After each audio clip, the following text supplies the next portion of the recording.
I met Steve Almond when I joined a babysitting co-op in my neighborhood back in Somerville, Massachusetts.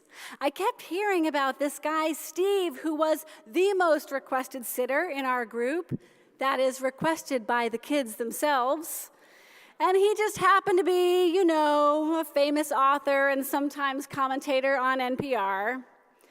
Then it turns out he'd been an anonymous advice columnist for a while on an obscure literary website called The Rumpus.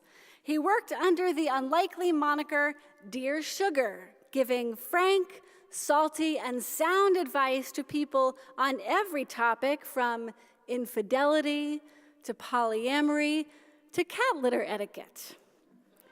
He delivered it all with the practiced ease of a veteran diner waitress.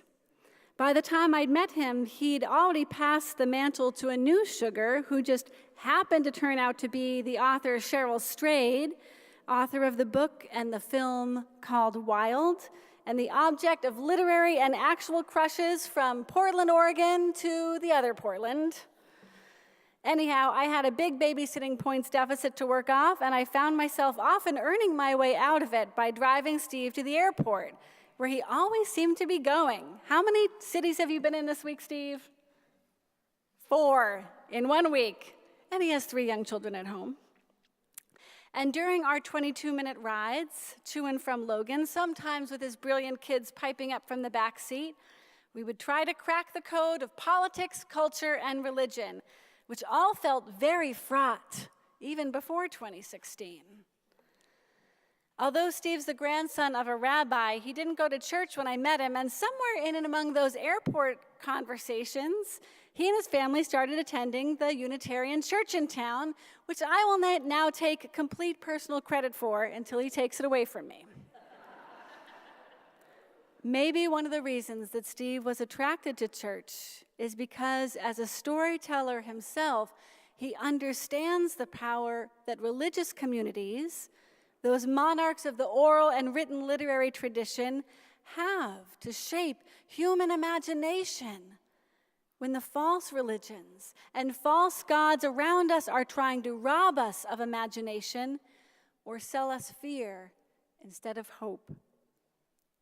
One of the leaders of the new Poor People's Movement, which, by the way, just had a mass meeting in Oakland last night, said that we as people of faith are charged in this moment with recovering the moral imagination of the scriptures, because that moral imagination will lead to moral articulation, how we speak into the public space about things like wealth and poverty and war and peace and corrosive violence and prejudice embedded in our systems. And if we do this, if we can imaginatively engage our ancient sacred stories and then articulate them to the world, that will lead us to moral action. Because stories aren't just stories. Stories create reality. I think Steve can pick it up from here.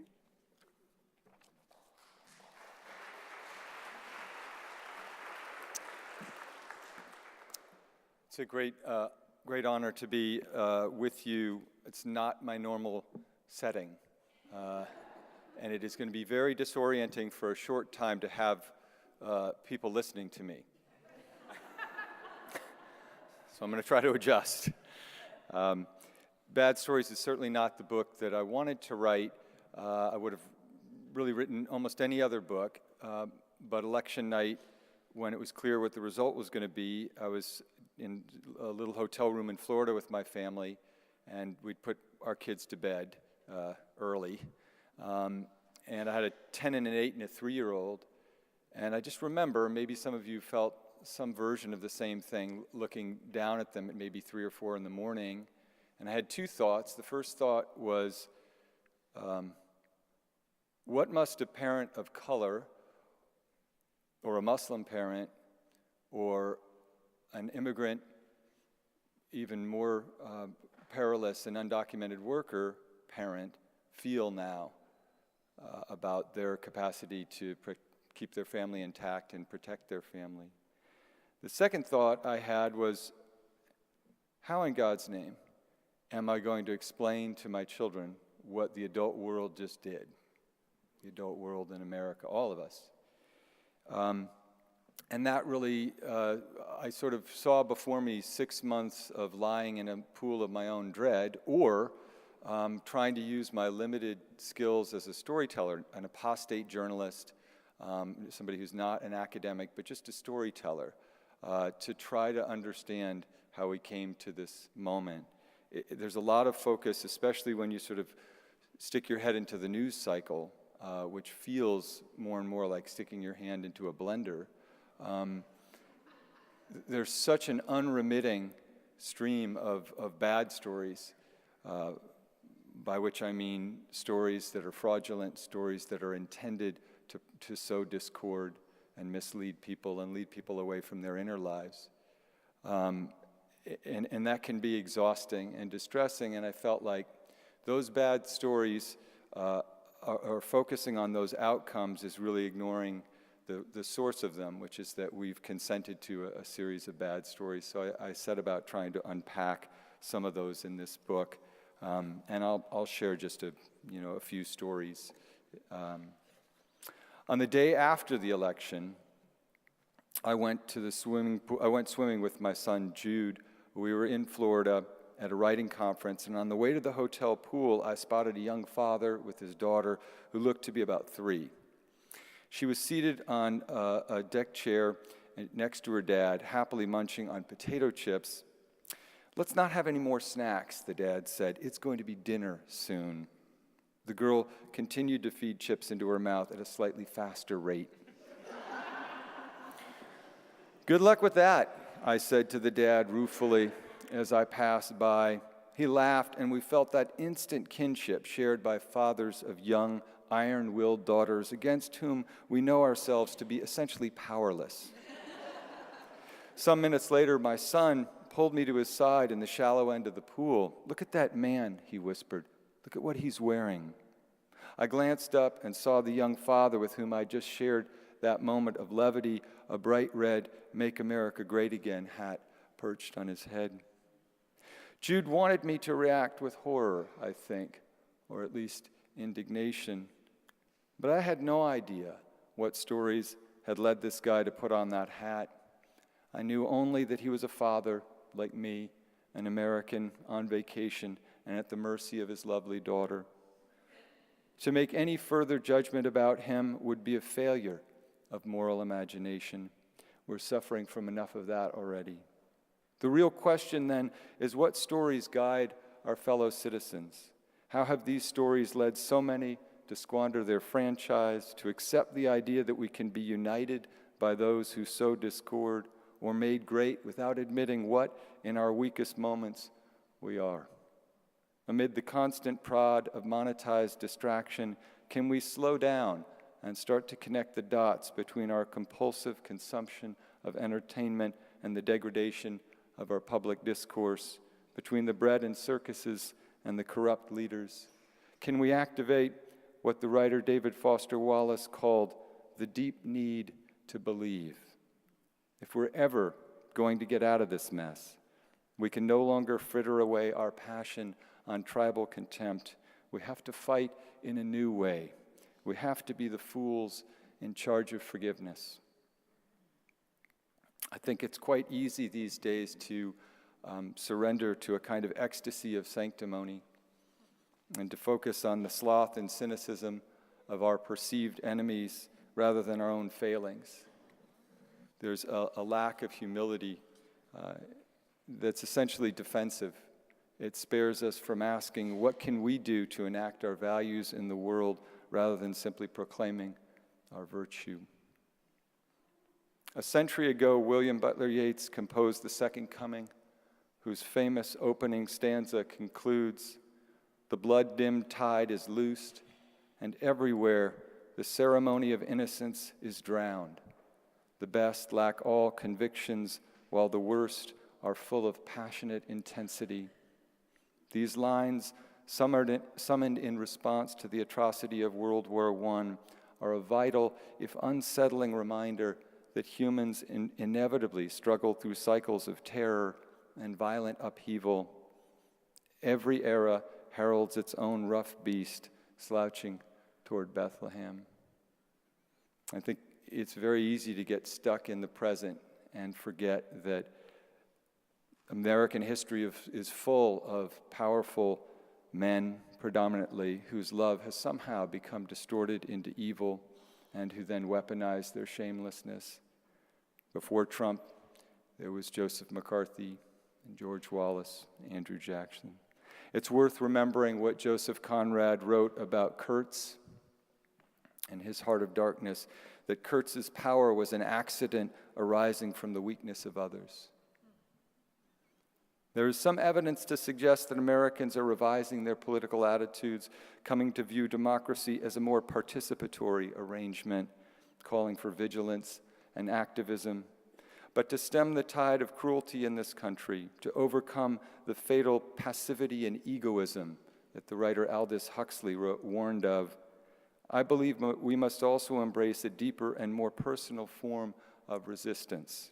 We must resist what the poet Wallace Stevens referred to as the pressure of the real, the manner in which our souls become desensitized by the grim and unending procession of accounts we call news. We mustn't succumb to a panic that robs us of our imagination, our capacity to contemplate and wonder and invent. It's not enough to fight bad stories. If that's all we do, we will become trapped in a reactive cycle, debunking one outrage after another with no greater mission than mitigation. We have to be able to dream up stories that offer a vision of the American spirit as one of kindness and decency, the sort that powered the Emancipation Proclamation and the New Deal and the War on Poverty. Joseph Conrad, so famous for peering into our heart of darkness, never lost his great faith in the act of storytelling and the pursuit of art more broadly.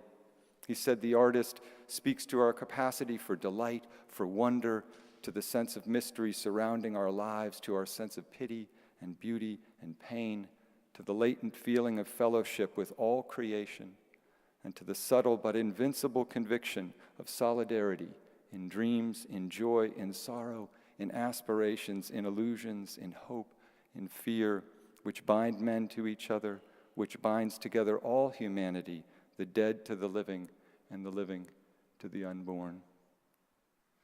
The story of America is, in some ways, quite simple. We were a nation born of high ideals and low behaviors, the land of all men are created equal and slave labor.